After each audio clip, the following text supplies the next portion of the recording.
So, okay, Okay. guys. And do you, sorry, go ahead. It's okay. Yeah, so hello.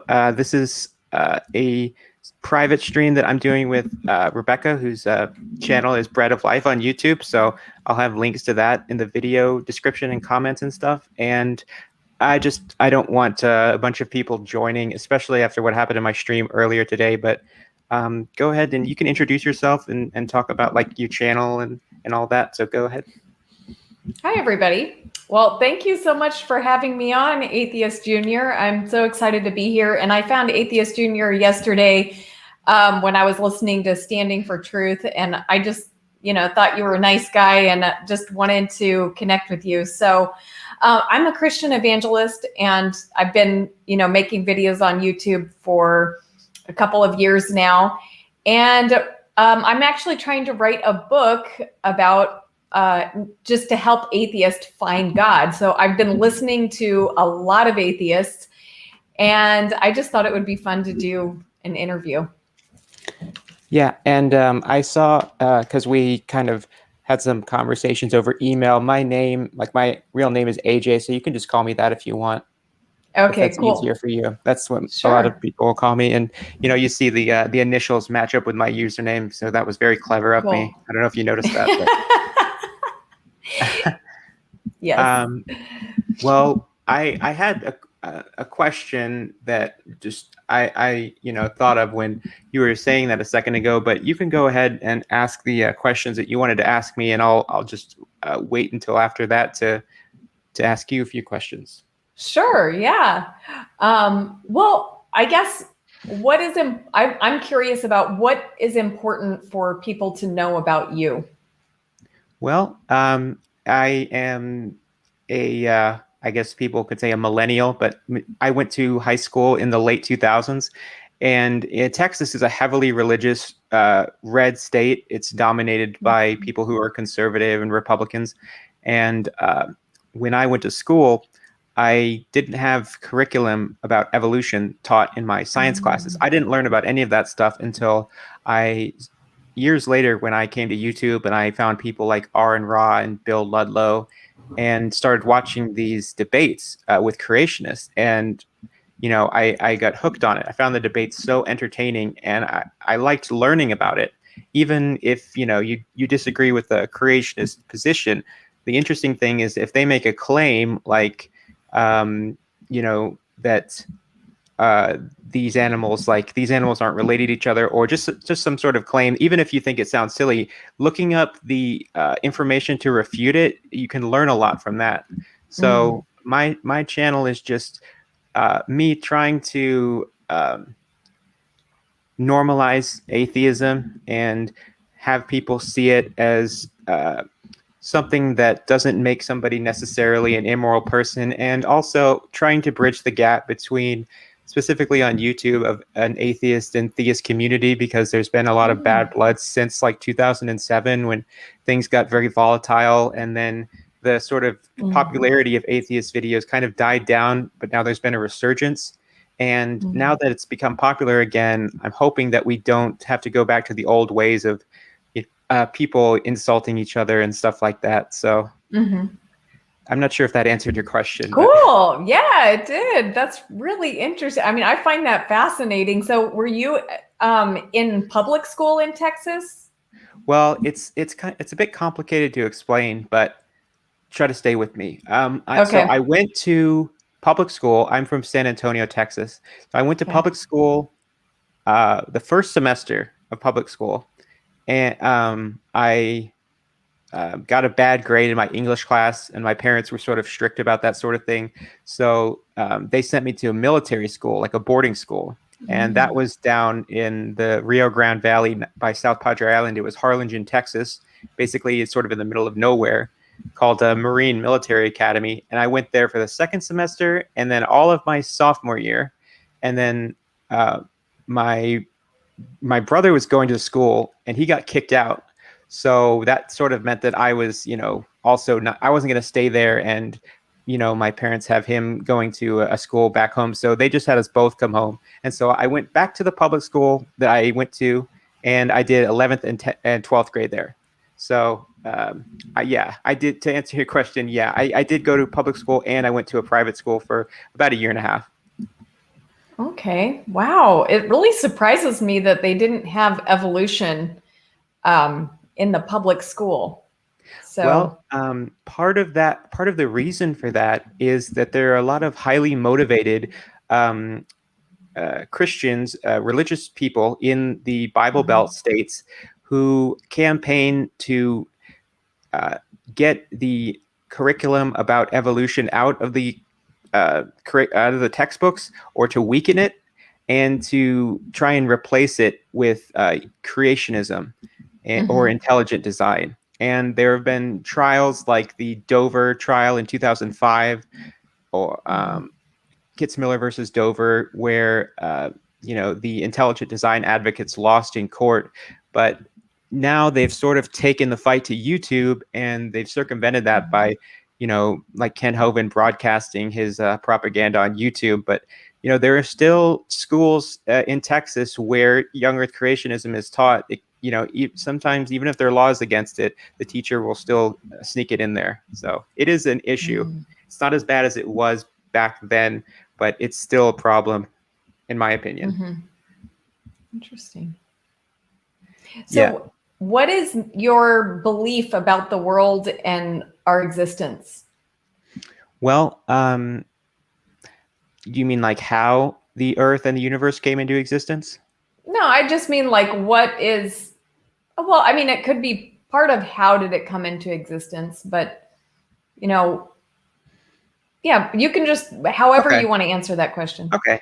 Well, I would defer to what cosmologists and astronomers say, and that would be that um, the Big Bang was the earliest time that we know of in our universe, the way the universe looks now. If our universe had a beginning, or if it was eternal, I'm not quite sure. But as the universe as we know it started with the Big Bang, and then when the Big Bang basically first began, you had the entire universe was local in an incredibly small area, and it was extremely hot and dense, and it was pure energy. So there was no matter there. It wasn't able to form yet. So and since then, you've had the universe expanding to where it's now in a less dense, cooler state. And that's taken 13.8 billion years. So that would be my answer. I would defer to the Mhm. scientists. Okay. And so, how did you come to that like belief? Like, what caused you to, decide to trust in the narrative of naturalism? Well, I know some people groan when I say this, but I tend to defer to what the consensus is among scientists. And I know that, because I started watching YouTube videos about this sort of thing, and saw people like Lawrence Krauss and Sean Carroll and Neil Mhm. deGrasse Tyson, and um, I forget the other guy's name. He's like a Asian cosmologist. I forget his name, but Mhm. um, when you have a field like astronomy or cosmology, I know some people say that what I just said is just appealing to majority opinion, but it's not just a majority opinion. It's the majority of the experts who are qualified and well educated in the relevant field. So these people have spent their Mhm. entire lives studying this to get doctorates, sometimes multiple ones. And so if the option is between naturalism, like you said, and not naturalism, I tend to defer to what the smarter people think. Like I'm just going to go with what they say usually. Not always, and that doesn't always mean they're right about everything. But I just think it's more likely that the scientists are right than, someone like Kent Hovind. Okay. Well, that was going to be my next question. Um, I noticed I just kind of like browsed your channel and watched a couple of things, and I found it quite funny. I listened to Kent Hovind rap that you did. Thank you. Thank you. And I noticed you have a pretty good Kent Hovind impression, and you seem to be pretty focused on, Kent Hovind. So why Kent Hovind specifically? And what's the deal with that? Well, thank you for that. I've had quite a few people tell me that I do a good Kent impression. It's not a specific reason, honestly. While I'm critical of Kent, I part of the reason I started my channel is because I wanted to make response videos to him, because his content is very entertaining, in my opinion. Even if I don't agree with what he says, he knows how to make videos that are entertaining to both theists and atheists. And he's very sort of confrontational, where he is always telling people to debate him, which I have debated him. I don't know if you've seen that debate on my channel, but I saw it on there. I didn't have time to watch it. Yeah. Okay. Well, that was on Standing for Truth channel, and I definitely recommend you watch that if you want to learn more about the topic of because the topic is, should evolution be taught in public schools? So it is an issue that I'm passionate about, and it's an issue that he is passionate about. He's spent his whole career campaigning against it. So Kent Hovind, he kind of he almost dares you to kind of respond to him and debate him and sort of refute the claims he's making. So I started making, short like Facebook videos where I would do voiceovers of his videos and make my responses to them. And it just sort of snowballed from there to where I got better at making the videos. And then honestly, I've been inspired by the people like Aaron Ra and Bill Ludlow to get on YouTube and make a channel.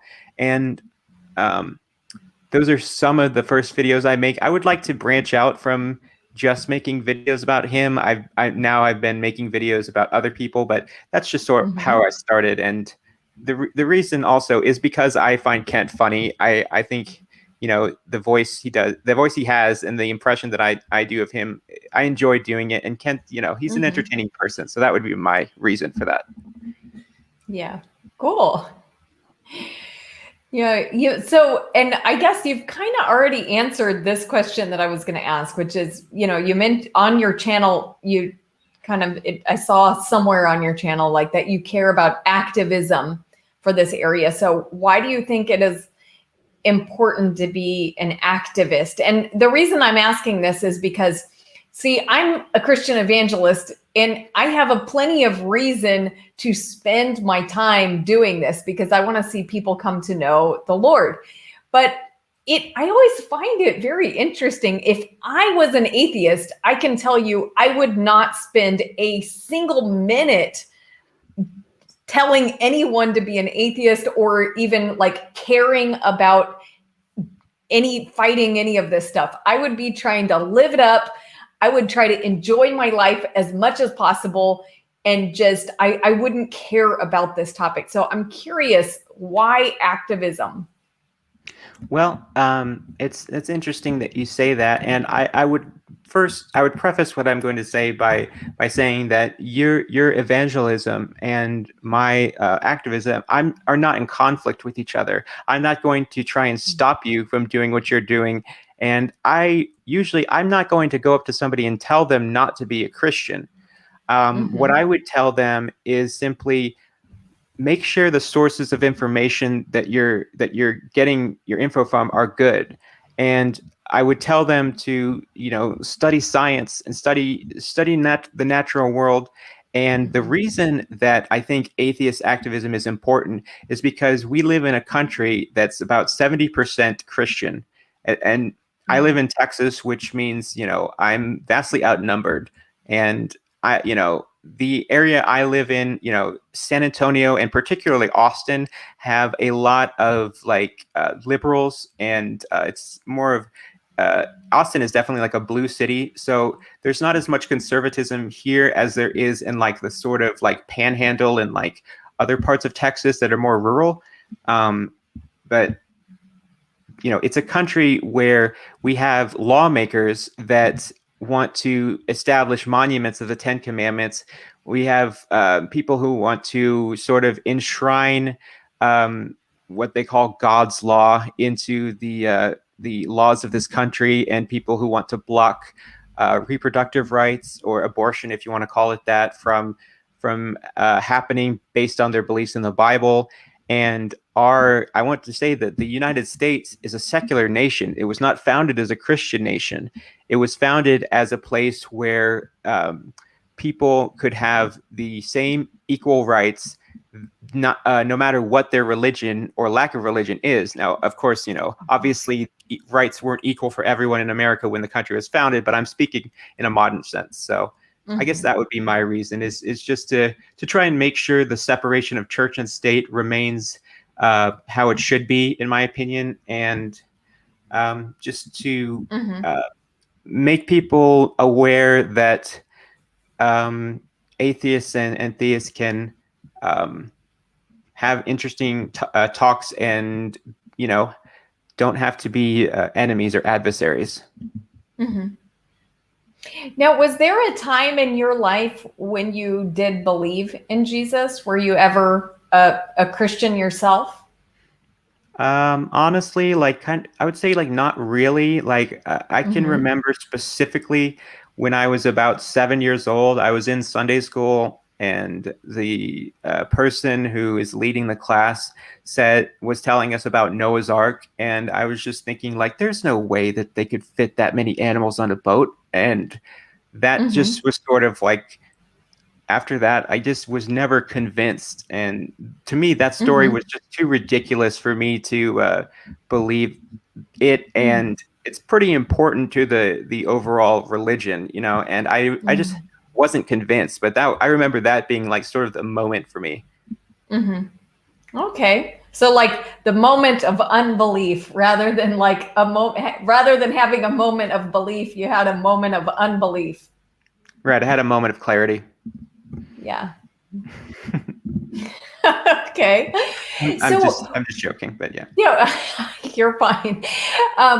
So what is your greatest hope for your life?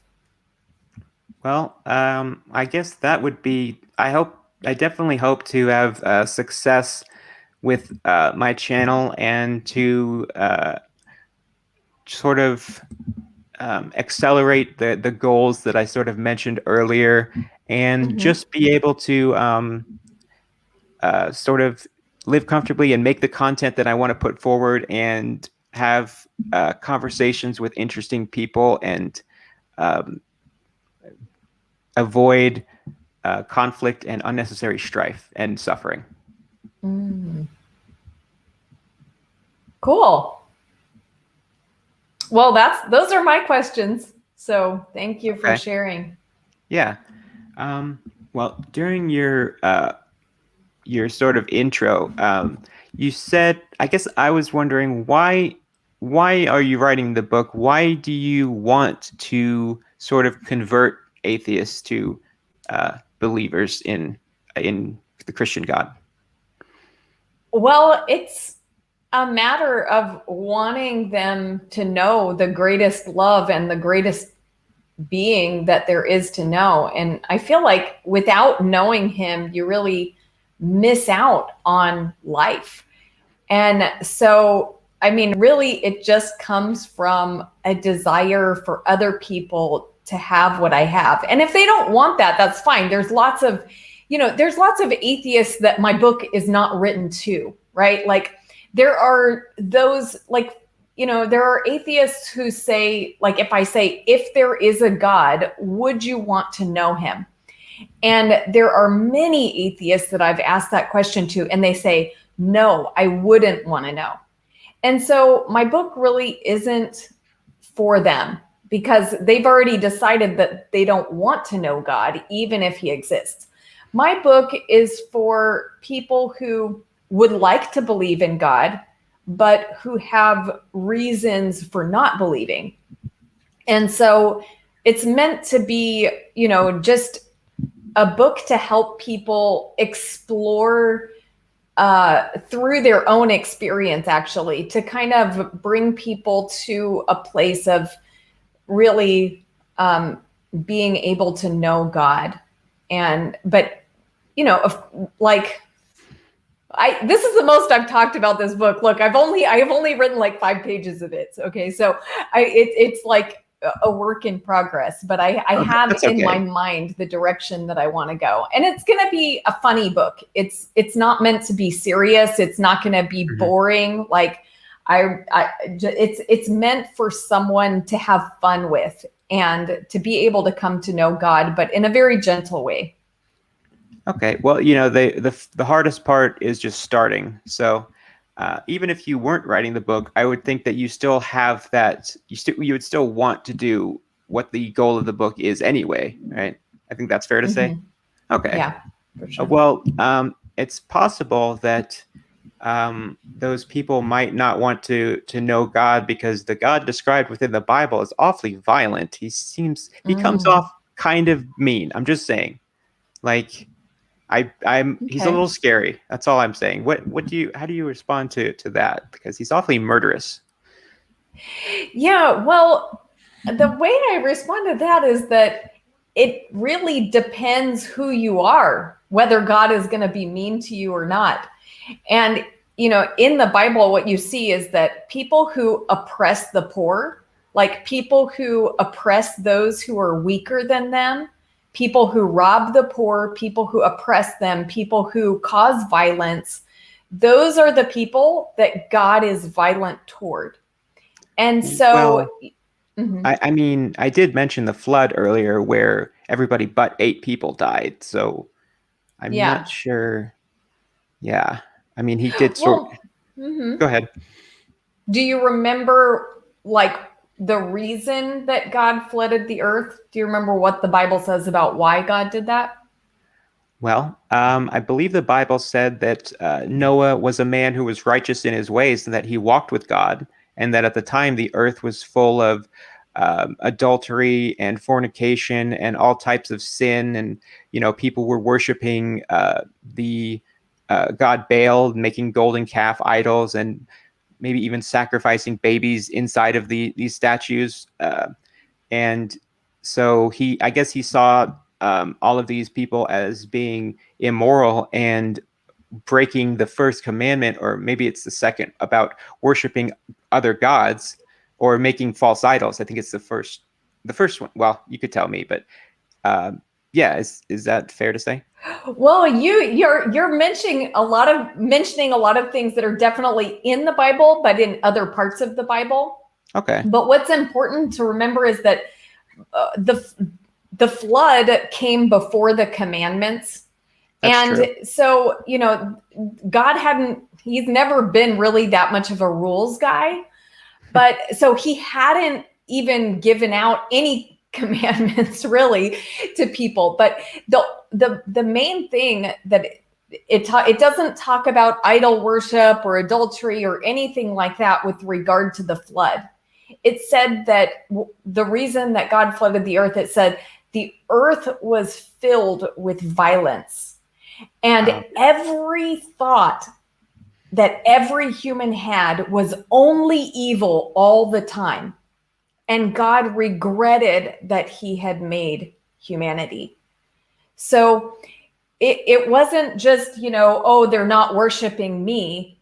It was the whole world was so violent and so evil that, there was basically, in a way, this was God's way of saving humanity, because there was a righteous man that and his family who were able to preserve humanity.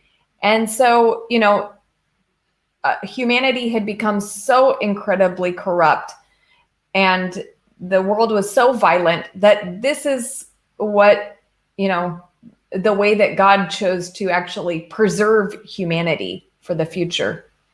Well, I hope I'm not changing the subject, but I've Mm-hmm. struggled with this concept of this, like you said, they had evil in their hearts continually, and God regretted that He made man. But I'm Yeah. not sure how, if He's omnipotent, if He knows the future, that He could regret something, because didn't He know that that was going to happen? I mean, That's a great question. And within Christianity, there's different ideas about God's foreknowledge. And I'm not going to say that I'm completely settled on this issue. That's fair. But when I read the Bible, what it seems to me, I don't see God having complete knowledge of the future. What I see is that he has partial foreknowledge. And that's because he is the most powerful being and he can make things happen. So he is able to, let's say, give, say, hey, give a prophetic word through a prophet, and then he's able to accomplish things that he determines he wants to happen. But in his dealings with humanity, it very much seems that God doesn't know the future, because he's offering us, conditions, basically, like, if you do this, I'll do this. Now, it makes absolutely no sense at all for him to do that at all if the future is already completely determined and he already knows it all. So either there's like when I see God interacting with humanity in the Bible, it seems to me that the future is very much open and that it is not determined or known by God completely. Okay. And, like you were saying, I don't want to turn this, into like a debate. So I'll ask you a question that maybe is a little bit more fun, because I had a stream yesterday where I had somebody, I was talking to somebody, and I've talked to this person before, and they have a reputation as a troll, if you're familiar with the internet vernacular. Yeah. And this person, well, let me just ask you something real quick. Are you a Christian and also a Muslim at the same time? No. Okay, so you answered that question very quickly. I asked this person the same question, and then he had to think about it for several seconds. Now, that doesn't seem very normal to me.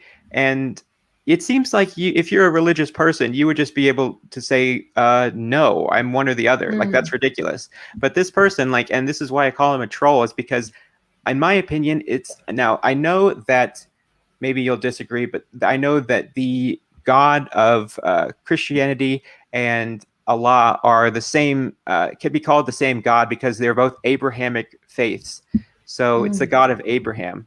And but what I'm saying is that with Islam and Christianity, there are fundamental conflicts between the doctrines of the religion. This is what I was trying to ask him, because I asked him, okay, who was God's final prophet on earth? Was it Muhammad or was it Malachi? And he didn't really give me a good answer. And then I was asking him, is Jesus God's son? And he said yes. And I was like, well, Muslims don't believe that. Muslims think that there's only one God. There's no Trinity. That God is named Allah, not Yahweh, and he does not have a son. And Jesus is part of the Quran, and he's in there, but he is just a prophet, and he's not the final prophet. He's just a prophet. They think he was like a human. And I asked him, are you, would you say you're a polytheist or a monotheist? Like one God or many, or more than one? And he said that he's a monotheist, which I don't think, I mean, maybe most Christians wouldn't call themselves that, but I told him, I was like, well, you know that Muhammad rallied against polytheists, and there are Muslim terrorists today that kill Christians because they're polytheists, because of the Trinity doctrine. So, I mean, what do you think that's ridiculous for him to call himself? He didn't outright say that he is both, but he said Muhammad was a born again Christian. I mean, does that sound silly to you? All that? I mean, I find that strange. Yeah. I find that strange because, like you said, there is a fundamental conflict between, what Christians believe and what Muslims believe. So I would never call myself a Muslim. Right. But, I don't know if you saw anything on my channel about this, but I am very passionate.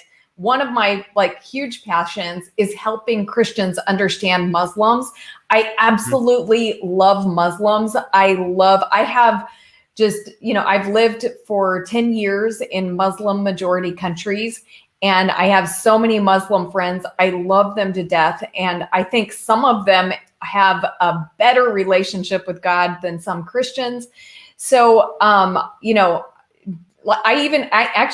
have written a book. I wrote a book last year. And so it's called Bridges of Love and Understanding: How to Bring the Message of Jesus to Muslims and everyone else too.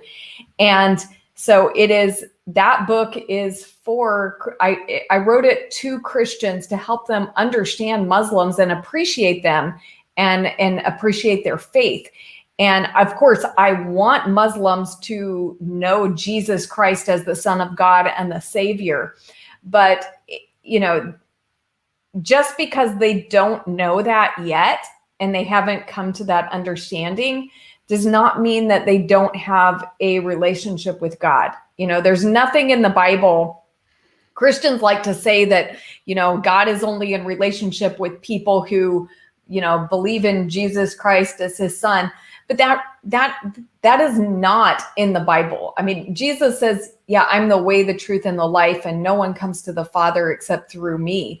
But so, we know that Jesus Christ is the way to come to the Father, but it doesn't say that the Father doesn't relate to anyone until they have perfect information about Jesus Christ. And I think that Christians have really kind of just overlooked and dismissed the faith of some of the most faithful people in the world, and just assumed that God isn't working with them and isn't speaking to them when, in my experience, he is. That was an interesting answer, and in San Antonio there's a decent Muslim population, and one of my best friends is a Muslim named Rami. He's Jordanian. His family is from Jordan, and Cool. I texted him talking to him about this video, and I sent him the link, and he thought it was completely ridiculous for somebody to claim, I don't even think you can have more than one religion at a time. But I haven't gotten the chance to check out your channel yet, but I'll definitely, look at some of the videos after we get done here. But can you tell me what the name of your channel means? Oh, Bread of Life? Yes. Is that Well, like Holy Manna, or is that something else? Well, Jesus said, I am the bread of life. He said, you, like your forefathers looked, they received manna in the wilderness. But I am the bread of life. Whoever comes to me will never go hungry, and whoever believes in me will never thirst. And I love this imagery because, in life, we're all hungry for something. There's like a hungering in our soul that's beyond our physical hunger, but there's like a hunger in our souls to be satisfied. And people try to satisfy that hunger in different ways. And sometimes they can temporarily satisfy it, with things like power and sex and, just pleasures and different things that people try to satisfy this hunger with. But we see that, like, the most powerful people in the world, the most rich people in the world, they don't get satisfied. They discover that, you get to these points and those things that you thought would satisfy don't actually satisfy. And what Jesus is saying is that, he is the place where satisfaction can be found. And in my life, I have found that to be true. And there was a time in my life when I was seeking satisfaction from other things, and I did not see him as the source of satisfaction for my soul. And when I finally did find him as the source of satisfaction for my soul, it really did change my life. And so, like, I know that satisfaction, and that's why I love and chose that name for my channel because I want to help other people find the one who does satisfy. Okay, so you're talking about hunger in a metaphorical sense of the word? Yeah. Mm-hmm. Right, because there are certainly people in Christian majority countries that are poor and starving to death. Yeah. But Yeah. do you, let's see, I had a question. I'm so bad about forgetting what I'm going to say Take when your I'm talking to time. people. Mm-hmm. So I have a problem with the concept of hell because Mm-hmm. I don't feel like as much as it's nice to try and imagine somebody Mm. like Adolf Hitler or any of the Mm. dictators of history burning in hell. I Mm-hmm. still don't know if any finite crime on earth is worthy of an infinite punishment. Now, Yep. what do you think about that? Or are I you? completely and totally agree with you. And I have 3 videos on this topic. I do not believe that hell is actually taught in the Bible, hell as a place of unending conscious torment. This is an idea that came into Christian tradition, and it is actually contradicts what the Bible says hundreds of times. There are hundreds of places in the Bible where it talks about the fate of the wicked as being death and destruction. So, people who believe in this place of eternal conscious torment, then they have to there's a very simple meaning to the word death, right? In Mhm. every language we know what that means. In every language we know what destruction means, right? And so people who believe that there's this place where people are tormented eternally, they have to redefine the word death and redefine the word destruction. And so death, we realize that is the ceasing of consciousness, right? So people who believe in eternal conscious torment, well, they believe that those people have eternal life. They believe in eternal life for the wicked, right? Jesus said, for God so loved the world that he gave his only begotten son, that whoever believes in him will not perish, but have eternal life. And so this is what the Bible talks about: perish, die. So the Bible, the true biblical contrast between the afterlife situation and the afterlife is life versus death, and entering God's kingdom versus not entering God's kingdom. So it is, this topic, we could talk about this for an hour. But I do have 3 videos on this topic, and I think you're right. This topic of hell is a huge problem. People are right, to have a problem with it. There was a time in my Christian life, years in my Christian life, when I believed in hell as eternal conscious torment. And that's because I honestly believed that was what the Bible taught. I open my Bible, I see the word hell there, and I took for granted that this translation is good. I wasn't even equipped or able to get past and understand what was actually being said in the Bible in the original language. And so when I finally did the research on that, I was amazed that this concept is not Yeah. even there. Yeah, okay. That's very interesting that you agree with me on that, and it's quite Mm-hmm. refreshing to hear that because, well, I mean, it's refreshing to talk to a theist like you, especially considering the conversations that I've had in the past few days with people that Mm. were just very rude. I'll just leave it at that. But I'm going to read a quote Mm. from this article on medium.com. It says, "The Okay. King James Bible, which is widely considered to be one of the most inaccurate translations, while also being Mm-hmm. a fixture in traditionalist Christian circles, contains the most mentions of hell at 54 Mm-hmm. occurrences. more accurate translations like the NASB and even the highly popular NIV, which is the Bible I have, show the word hell occurring between 13 and 14 times, Mm-hmm. all of which are found in the New Testament. So Yeah.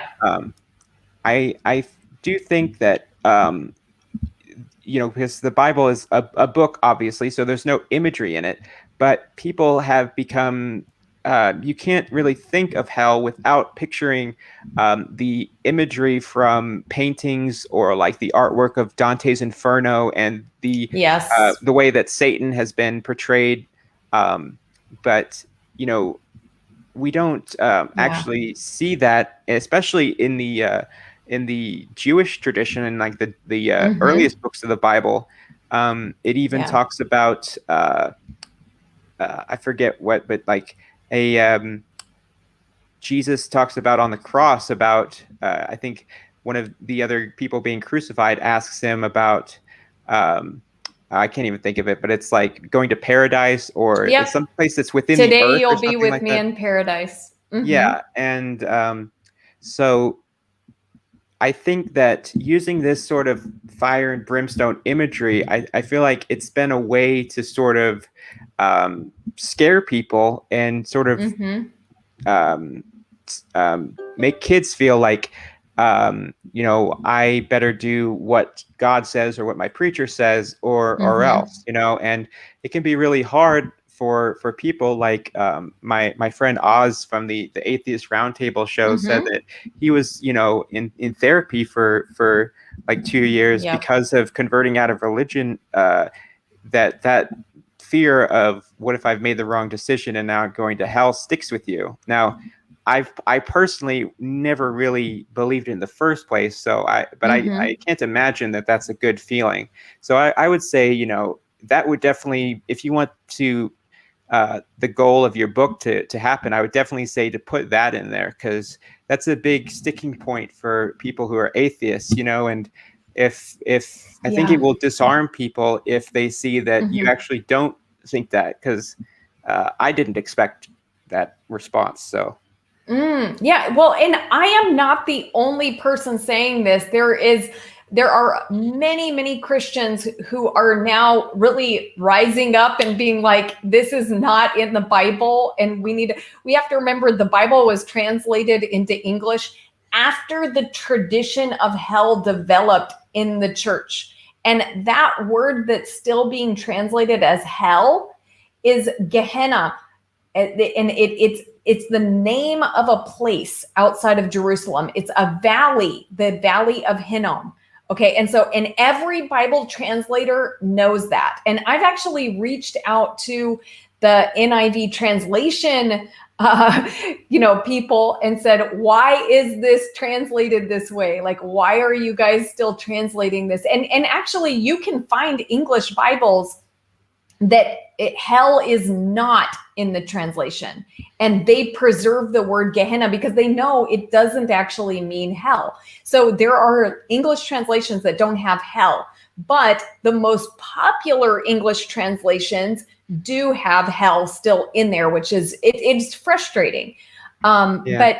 But there are, like, I am not the only Christian saying this, and really, like, I'm pretty passionate about helping Christianity get back on track with the truth of what the Bible says about the afterlife. And like you said, there's so many people that are suffering because of this stupid idea of eternal conscious torment. And I think there's even one atheist, Armin Navadi, that threw himself out of a window because he thought if he committed suicide before he reached the age of accountability, he could avoid hell, and he wanted to make sure he was going to avoid hell. And that is tragic. And I do know so many atheists and even so many Christians that have a hard time with the concept of hell. I had a hard time with the concept of hell when I believed in it. But, like, it's just, that isn't what the Bible teaches. The Bible hundreds of times describes it, the end of the wicked, as death. And so that is really the truth about what the Bible says. Okay, well that's a great response, and I think the time's gone by really fast, but I think I'd like Mhm. to ask one more question before we sort of Sure. wrap it up. Is what do you think about science? Just Yeah. Well, I love science.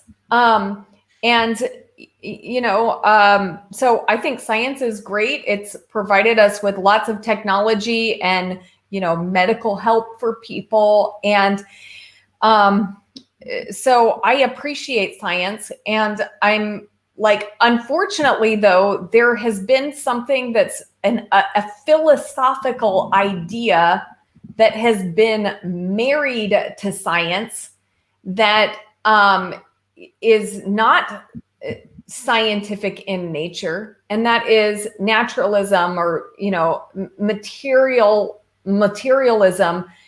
So it's the idea that we've got to find a natural cause, and that everything has a natural cause. And so this commitment to naturalism is, what really drives evolution. And so I know you had the experience of, growing up and not having access to information about evolution. And I would say for me, I was taught about evolution in school. And I, you know, I do not like that evolution is being taught as scientific fact. And it took me years to unravel the evolutionary thinking that had been basically that I had been indoctrinated into, and to discover the truth. So, oh, okay. there is, Let me stop you there if that's okay. yeah. Well, I think that in the definition of science is that it's a study of the natural world because that's all that we know, and science can't study the supernatural unless we invent a theometer. But that's all that science can really hope to understand because Mm-hmm. the definition of science, and this is the definition I gave in my debate, is that it's twofold, that it's both a noun but it's also a process.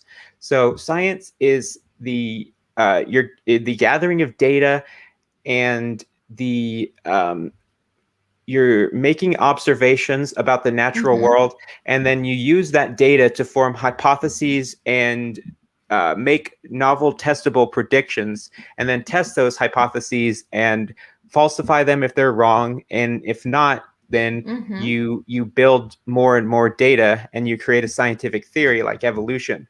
And Mm-hmm. secondly, the scientific science is a process of applying the scientific method to learn about and study natural phenomena. And if you're interested in the topic about evolution and it being in the public school curriculum, because uh, you can watch that debate with Kent and then Mm-hmm. tell me which side that you fall on. Do you think that Kent is right because that's the side that he holds, or Mm-hmm. do you see some merit in what I was saying? Because I don't want to get into it here because then we'll be here for Yeah. another hour. But Okay. I would suggest to you to watch that debate and keep an open mind, and then maybe you can tell me your thoughts about it afterwards. Sure. Yeah, we can do another conversation. Yeah. And, like I said, this is for me, evolution and science are two separate issues because I don't see evolution as a scientific. Well, I would say, okay, you can call it a scientific proposal, a scientific hypothesis. Theory is too strong of a word. And I do believe the overwhelming evidence is against evolution being possible. So, for Well, me, there's no conflict between science, and like what I believe, but there is a conflict between science and evolution. why do you? Can I ask? I have to ask. Mhm. First, how old do you think the Earth is? Okay, well, let me preface this by saying that my my belief in against evolution and my belief about the age of the earth are kind of like two separate things, and one leans more heavily on belief. Okay. So evolution, my reasons for disbelieving it are scientific. Okay.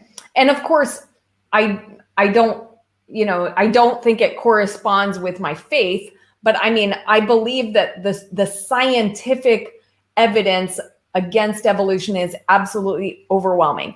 So that's kind of separate from my age of the earth belief. Okay. And so I am a young earth creationist, but Okay. when I say that, I will tell you honestly that I believe that because I believe it's the best, like, I believe it's the way that the Bible describes the earth. And, and there are lots of Christians who disagree with me.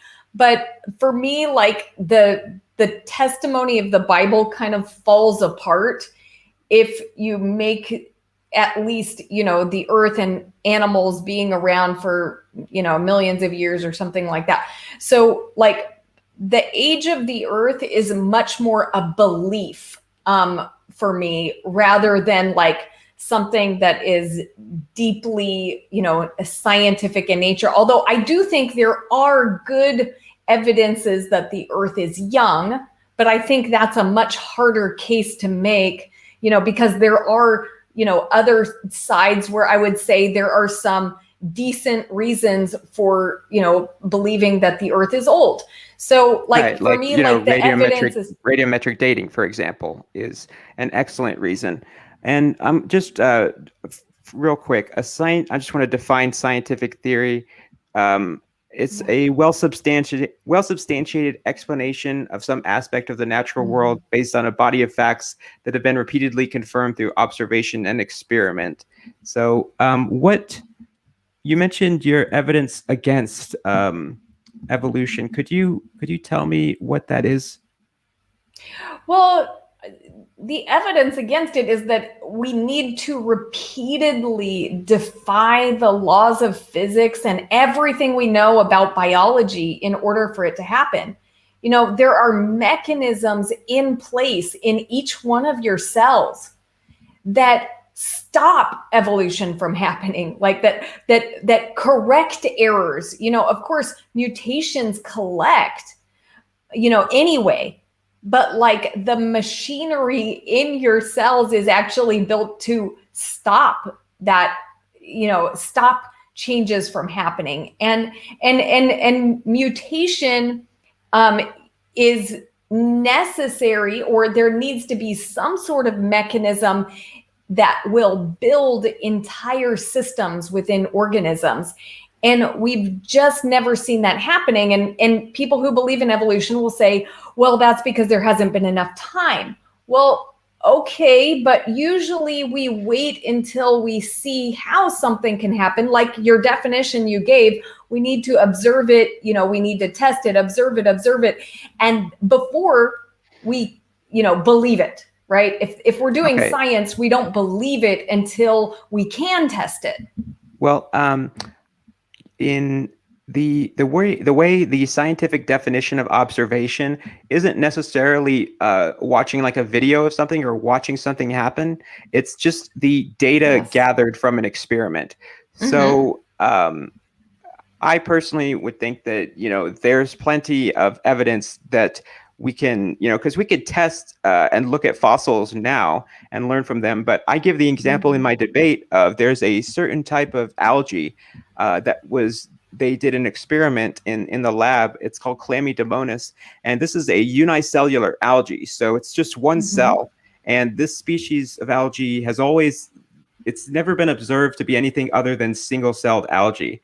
But they exposed this algae to a predator, a filter feeder. If you know how baleen whales filter the water to gather plankton, they have those big, like weird-looking teeth. It's a filter feeder. And in response to this new predator being in its environment, the algae actually became multicellular. And once it became multicellular, it's now too big for this small filter feeder to eat. So, this is a beneficial change. And, scientists have been wondering, how did single-celled life become multicellular? But, this is an experiment that took place over 50 weeks. So I know that a big criticism of evolution is, well, when something is over such a long time span, I get that it's hard to sort of wrap your head around of like, well, how can we say that this could be true if it happened so long in the past and we'll never be able to witness it in our lifespan? But does that sound more like a scientific observation of something changing to you? Well, I mean, I will definitely read up about the algae thing because, I don't know enough from your description of Sure. this. I don't know enough about it. And so, I haven't heard of this. And so I definitely like to look into it. But yeah, and I talk about it in my debate too. So if you see that, then yeah, and it's I a mean, big part of the debate. But I can tell you in my experience, when I hear something like that, and then I go and I actually read, the scientific experiment, the journal, or with the article in the journal, it usually doesn't turn out to be what it is presented as. So I would have to really look at that and see, and this, as I said, it took me several years to unravel all of my thinking and to really look into and find what are the answers to these proposed evidences for evolution. So and actually I have another channel that I just started. It's called Examining Evolution. Okay, it only has 5 videos on there right now, but it's dedicated to actually looking into these things like this one you've talked about. So maybe if we have another conversation, after I've read about it, then we can have a discussion about it. Sure. I'll email you some links to a link to the study, and if you get the chance to watch my debate, because I present this in my opening statement, and then it's a big sort of sticking point during the debate that we go back and forth about. So maybe Sure. you can we can have a follow up where we go over this and talk some more about these topics, because I really opened up a can of worms with my last question. So I apologize for that. But no, you know what? You're so much fun. I'm having a great time with this conversation, and I've really loved answering your questions. Love talking to you, and you're a gentle person, and I like that. Well, I like to try and keep things cordial on my channel, despite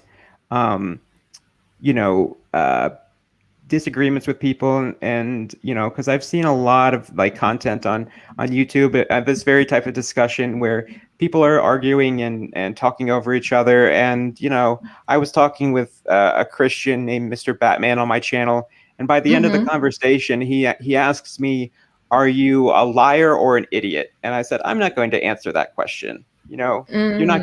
I mean, that's just setting me up to fail. How am I supposed to answer that? I mean, come on." And I never I think you can tell from how our conversation has gone that I'm not the person who took the conversation there. It's clearly him who was way more aggressive. And I don't think that those people are a good representation of what Christians, or even, young earth creationists, even if we have a fundamental disagreement, I don't think that you should treat people like that, because it's not right, in my opinion. I agree. Well, thanks, Rebecca. And I guess we're just going to end it here. It's pretty much been exactly an hour. So thank you for coming on. And maybe if you want, we can talk on your channel next time or do something like this again. But I look forward to it. Me too, AJ. Thank you so much. All right. Thanks. Okay.